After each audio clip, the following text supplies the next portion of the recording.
And I am with the MAGA people who grew up, I call us like, Generation 9/11, who were told that America was going to be rendered safer, cleaner. All we had to do was... On Piers Morgan Uncensored, a jaw-dropping confrontation unfolds over the U.S. strike on Iran. Candace Owens slams the decision as a deal with the devil, claiming it was Netanyahu, not Trump, calling the shots. She blasts decades of blind allegiance to Israel, exposing a fractured MAGA base and the undeniable role of foreign influence in American war policy. Let's break this down.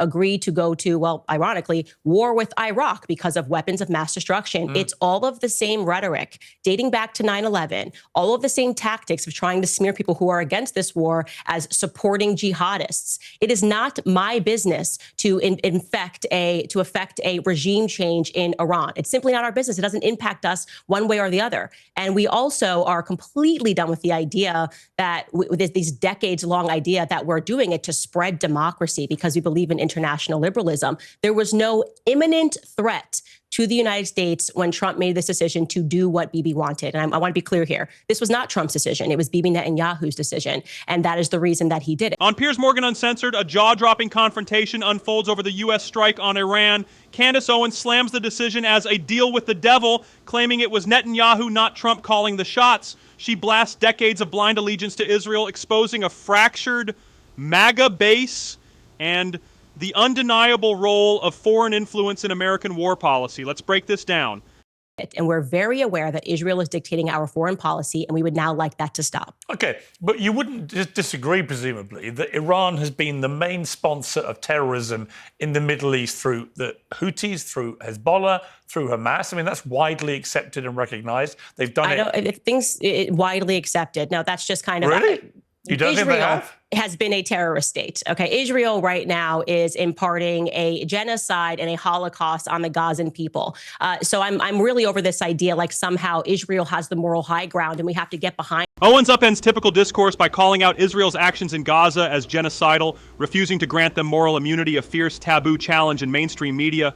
I didn't say that. Because we've got to go after the bad guys. I wasn't saying that. We have... Oh, hang on. Look, we can come to Gaza, where I think we'll reach agreement about what Israel's government's been doing there in the last few months. But it's relevant. If you're going to call Iranians terrorists, if they right now had an open concentration camp where they were mass killing their own people, we would all be saying this is ridiculous. So it's rich to me that people are concerned about Iran having nukes. But I'm concerned about Israel, who won't even admit that they have nukes, having nukes, while at the same time, they are executing a genocide and a Holocaust in Gaza that the world is watching. So who's the bigger terrorist is the question today. I would say as an American that if we're going to get behind a regime change, it should be in Israel first. So that would be my position. I think the position of a lot of people who are waking up to the fact that Zionism has brought us nothing but grief in America. Can you name one positive thing that Zionists have contributed to America?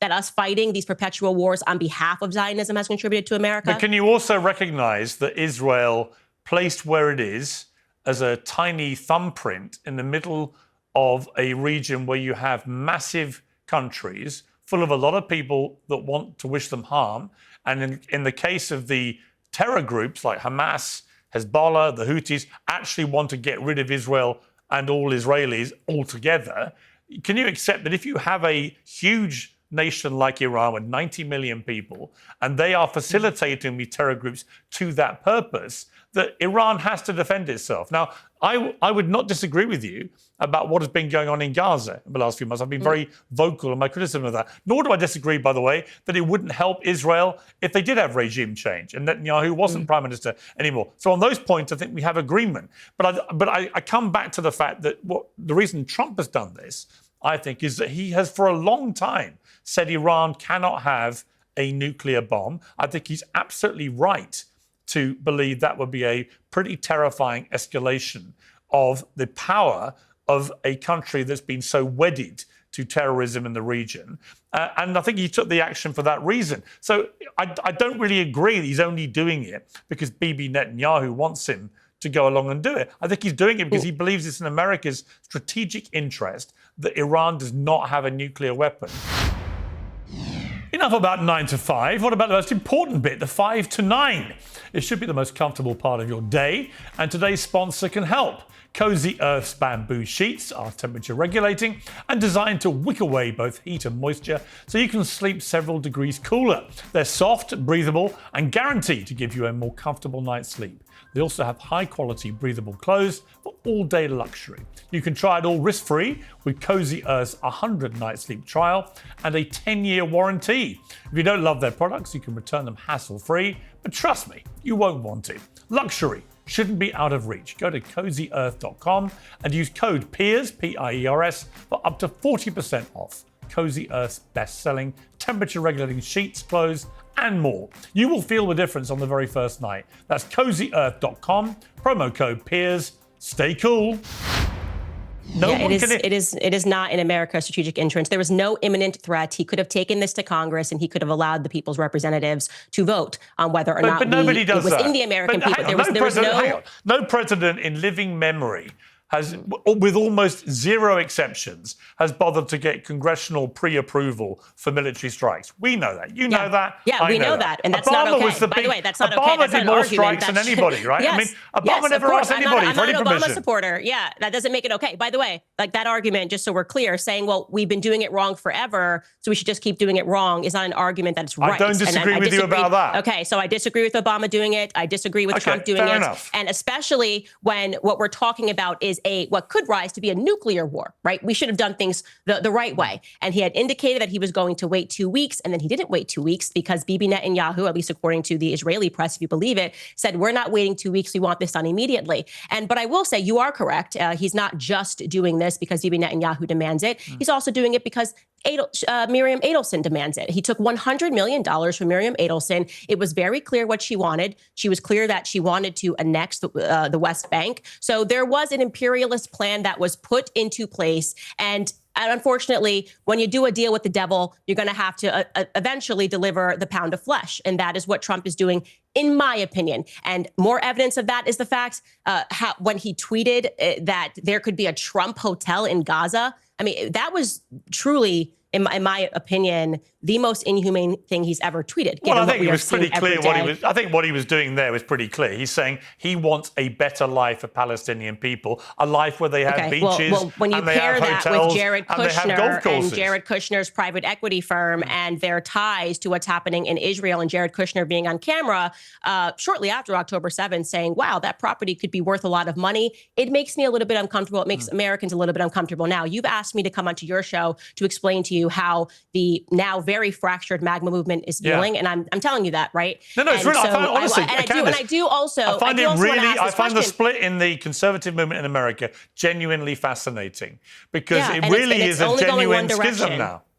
Yeah, there's a genuine schism, and it's only going one direction. And by the way, we shouldn't even call this a schism because trying to dress this up and delude us into believing that the MAGA movement is what has Meghan McCain cheering, John Bolton cheering, has Mark Levin cheering. The literal faces of the Never Trump movement are saying this is real MAGA. Yeah, we're not going to be that delusional. But you're on the same side as Alexandra Ocasio-Cortez. How do you feel about that? You're asking about the MAGA movement. The MAGA movement has always been a movement that explicitly did not want to keep involving our sons and daughters in the Middle East. So we have not changed that position. If AOC was always anti-war, then she should have thrown on a red hat in 2020 and in 2015 and joined the MAGA movement. That would have been fantastic. But are you saying America should never use any military action? You're on the same side as Greta Thunberg when it comes to the Palestinians being but are you saying, murdered Candace, every day. are you saying, I am. I'm aligned. Okay, but are you saying that America should never use any military action then? No. I'm not saying America can never use any military action. In fact, what I said earlier was I could get behind a regime change in Israel because I think it would fix a lot of issues that are happening and that has been happening to America over time. Like I said, why wouldn't you want it in Iran? I mean, I'm reading an Amnesty International report from 2024. Because Iran is not negatively impacting. I'm answering your question because Iran's regime is not negatively impacting America on a day-to-day basis. When the leader of Iran says death to America, why doesn't that concern you? That's a chant. And by the way, I want to be very clear. Why are they chanting death to America? Why are they chanting that? That's kind of a random thing. Like I know because they want Americans dead. But why do they want why are they specifically chanting as opposed to saying, I don't know, death to China or death to Russia? What is it specifically about America? Well, they say death to America, death to Israel, death to the United Kingdom, actually. Oh, okay. Death to pretty much anyone that wants to stand up to them. Could have had something to do with our actions in the Middle East, is why I'm saying that we need a change in foreign policy. It maybe has something to do with just like killing 1 million Iraqi civilians, okay, because Bibi Netanyahu got on a congressional stage and said there are weapons of mass destruction, and we took that to the bank, and there actually were no weapons of mass destruction, so we just killed 1 million. It could have something, I could be crazy, it could have something to do with our actions in the Middle East. The fact that we have 2,000 troops stationed in Syria right now under the guise of saying that we're fighting ISIS, while at the same time we know that Bibi Netanyahu funded the al-Qaeda adjacent front because he wanted to overthrow Syria, and they again expand their borders, immediately take on territory, and sell us absolute nonsense. His staggering claim links Netanyahu directly to funding terror groups, unmasking a dangerous hypocrisy that puts U.S. troops at risk for foreign agendas. We're talking about funding Hamas. Bibi Netanyahu funded Hamas. There is footage of Bibi Netanyahu saying this stuff on camera. So it's just so ridiculous to me to pretend that they're in some predicament, that they may be eradicated soon, which is why they have to keep funding all of these terrorist groups and then pretending that they're victims of terror, when in fact they are the people that are imparting it worldwide. You know, I just think that, like I said, Generation 9/11 has grown up, and I think that our eyes are very clear here, and we recognize that our relationship with Israel has become increasingly problematic, and it always was problematic. So I'll again ask the questions, Piers. I'm asking you because we're having a conversation. Yeah. Name something positive that our Zionist AIPAC foreign policy has brought to America.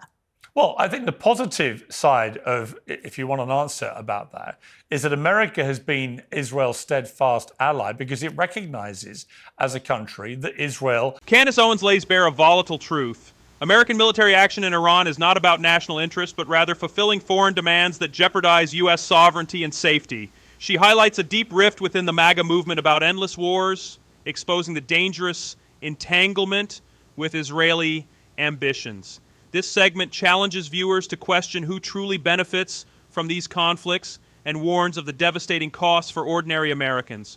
Drop your take below. Who's really pulling the strings?